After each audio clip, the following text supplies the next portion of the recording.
Hello and welcome back to Homeschool Together. We are in China. Big time China this week.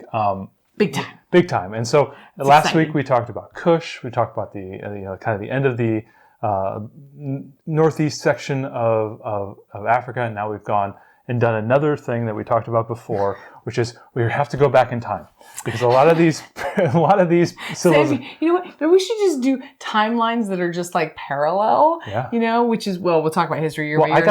I got so much gray. I can be the Doc, and you can be Marty McFly. I mean, We can go back in time. It's getting a little bit confusing for the kids because this stuff is all happening in parallel. Let's go into it. We're talking about China. Right. One of the things that I found very helpful, especially this time, especially since China has such an amazing long history, I had to go back to my go-to book, History Year by Year. And if you want to flip through that, you can. I had to go back and show her, my daughter, hey, listen, China started here, 4,000 years ago, 4,000, 5,000 years ago. Do you remember when we talked about these people? Yes. Okay. This is when that started. Especially when you're reading through the History Quest book, when they're talking about the Xia and the Zhao and the Shang. And we apologize for all of the poor pronunciations over here. I tried. We're trying. All the various dynasties, and these are a long time ago. And so what was really helpful was as we were talking about these, I was referencing the history year by year and saying, hey, do you remember that? This started when the Mycenaeans and Minoans were doing their thing on Crete. Do you remember that? Oh yeah, I do. That was this time. And then when we got to the next dynasty, because these Chinese dynasties lasted for so long, it was amazing. 600 years, 700 years, kind of a norm. Okay, now do you remember? This is when Alexander was doing his thing through Persia. Oh, do you remember? This is when the Romans were just starting, or this is when this was happening. We're getting it at the very end of this week. We got into the Qin dynasty. And I'm like, okay, this is 220 BC. Well, that is right when the Punic Wars were happening with Rome. Do you remember that? Oh yeah, I do remember that. So I felt this week I had to do a lot of timeline work and say tie it all together because I felt when I ran into the Indus civilization when I did that, it was like, okay, 5,000 years ago, I don't think she realized that we had gone back in time. And so this time I wanted to approach it a little bit differently, and the history year by year was a great way to showcase that. And then here, talking a little bit, we've talked about this before, which is the When on Earth. This is such a good has some really nice spreads on China, and where they started on the Yellow River, on the Yangtze River. Really nice maps, really nice type of breakdown of early China. This was a perfect example. Shows where the Great Wall is. The Great Wall. So the Great Wall was built a long time later, but they had built an earthen wall first. And so they were talking about the various peoples that would here, and then here's the terracotta warriors that was kind of at the end of this week's discussion. And I think we talk more about it next week. I think we're going to talk more about it next week because it's a big thing. But just kind of giving the scale, the timeline, the help. These two books really helped me set the window of time. Well, right, because as you talk about the different place in the timeline, and you talk about Rome, you're like, oh yeah, and let's go back to the page here, and let's look at the Roman civilization again. Let's look at the path of Alexander the Great, which I think is actually the page before this. Oh, this is the Persian Empire. Yeah, it's one between. Maybe there's one more. Maybe I'll get to. Oh, it was between. Okay, so then we can talk about it and go, oh yeah, see, remember where Alexander was going, and here's where China is in relation, and we can kind of... He didn't make it all the way there. Right, he would have bumped right into him. We can kind of have those conversations. So I think between the timeline book and the map book, we can help our kids get some context about where we're studying. The Usborne history book, the encyclopedia history book that you're going to have, does a nice write-up of this, and I thought this was a great place. We started this. And I really wanted to I wanted to expand on this concept of what we're learning, and because it just jumps through 4,000 years. And even with the History Quest book, you're gonna read 7 or 8 pages, and you're gonna cover 3,000 or 4,000 years of history, and it's just it felt like a lot, and I wanted to really just take my time and really kind of walk ourselves through it. And so these books really helped us this week, kind of setting that So this those week of the 3 weeks, I believe that's set aside for China. This is mostly grounding in those early dynasties. Yep. Okay. Yep. And just kind of setting that stage. Setting that stage, and the history hop was really cool, and we'll talk a little bit about how that helped us.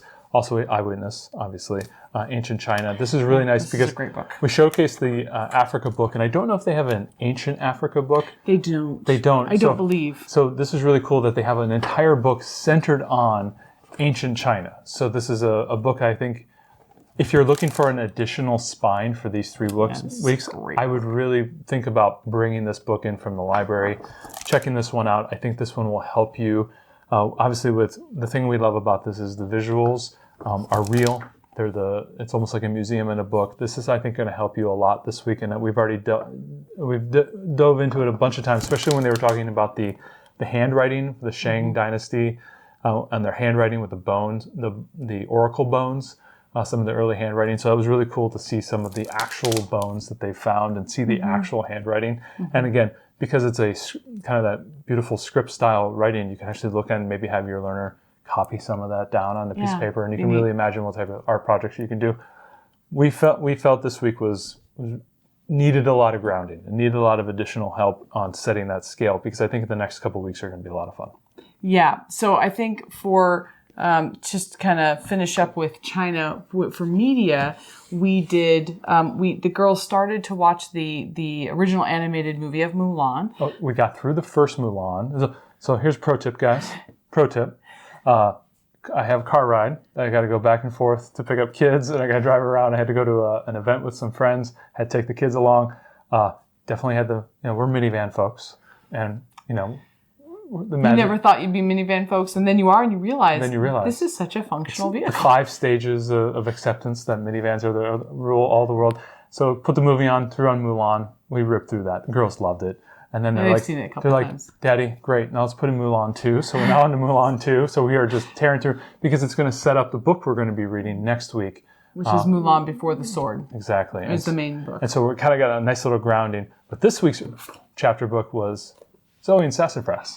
Totally Dragons and Marshmallows. Left field. You know what the funny thing is? We've had these books for years now. Right. Well, we read them all during our Around the World study with Build Your Library Zero and Torchlight K, because these are Torchlight K books. Well, and the funny thing is, you read these and I didn't read these, and you're like, well, why are you reading that again? Well, she already knows that story. We'll just skip it and everything. I go, no, I want to read it. I'm like, this is a really good book. It's a really good book. You guys should really get these books. These are really good. So I have a review of all of the books in this series in another YouTube video, and I'll share a link to it below, because we did read all 6 books when we did our Around the World study. They're great because they're kind of a fanciful story about a girl who her and her mother can see magical creatures, and they try to help them with some problem. And she goes through bits of the scientific method as she's trying to determine how to help this animal. So it's like she has a hypothesis and she does some testing, and it's a blend of fantasy and science. Right. Teaching some really early science concepts of more about how to think and how to test a theory, and so they're really great books. And if you don't have them, really sweet too. Like they're very wholesome. Really like the Zoe really wants to save this animal, and you can really feel it. Like, I just loved it. My daughter, I was reading it to her, and she's just like, I want to be Zoe. I want to be Zoe. Yeah, the kids love these books, or even our 4-year-old loved this book. Yeah. So actually, the entire series is great. So yeah, if you didn't read these as part of your Around the World, or Torchlight K, definitely pick it up here, or continue with them. They're really good books, and they all have kind of a similar format, but she's dealing with a different problem each time. I think it's been kind of fun for our kids, because she comes up with a theory, she wants to test that hypothesis, and the kids are always like, I don't think that's going to work. I don't think that's going to work. I don't think that dragon's going to eat marshmallows, spoilers, he eats the marshmallows. Right. So this is a really fun book. It's a fun series, and it has some really cute drawings in it too. Sassafras is her cat. Her cat, yeah. So this is a great book. Of course, has nothing to do with ancient China, but is a really fun diversion, and I think a good introduction to some science thinking. Yeah, I loved how they approached it, because a lot of times with those type of things, we've read so many books to our kids, it can be heavy-handed. And that did not feel heavy-handed at all. Right. It's really... And she failed along the way, which is something I always love to see in books, is to show failure and then recover from failure. And that book did a great job about it. It's a great series of books. It really is. So in the History Hop this week, we did it's a very cool thing that they do in the History Hop is they'll go back in time, and if the character is questionable, whether or not they were actually real, they kind of make them glow. There's this feature like that. Whenever you see a glowing figure in the History Hop, in the History Quest, they're kind of a potentially not real figure. Okay. And so this was a person who was centered on silk and tea, that she invented how to drink tea. And so it was kind of cool. So we watched some videos on how to make tea. The silk was a big one. We watched a bunch of videos on how to make silk using silkworms, the whole process. We'll go ahead and put a few of those videos down below. They were really helpful. Yes, our daughter was telling me all about it tonight because you guys watched that today, and she was like, "Mom, I have a lot to tell you about silkworms." Silkworms. I was like, "I just walked in from work, babe, but all right, I will sit down and I am ready to listen about silkworms." And she gave me the whole lowdown. So. And there was a few videos that we watched because the silk became this big export for them. And she was like, "Export to where?" I go, "All the way to the Romans." Yeah, let's start talking about the Silk Road. Let's start talking about things being traded and everything. And even in one of the books, I think they talked about these are the products that went to the west. These are the products that went to the east. And these were the things they were exchanging. So there was like Roman glasswork in China, and there was Chinese silk in Rome. And I was like, just wrap your head around how that got there. And I was showing her the trade maps and everything. I was like, look how they went around the desert, and that type of thing. So it was really cool to just kind of explore the idea of trading, the goods, the cool things, and how isolated China was for such a long time, and how they were able to generate all their what they're going to be known for. And going into the next couple of weeks will be a lot of fun.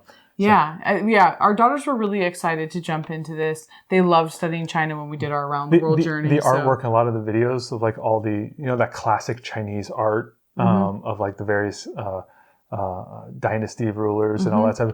And she was just like, "Wow, that's so different than I've ever seen." She was really liking the artwork. Yeah, the artwork is so unique. I think I'm going to do some more print offs next week. You guys know me and the printer.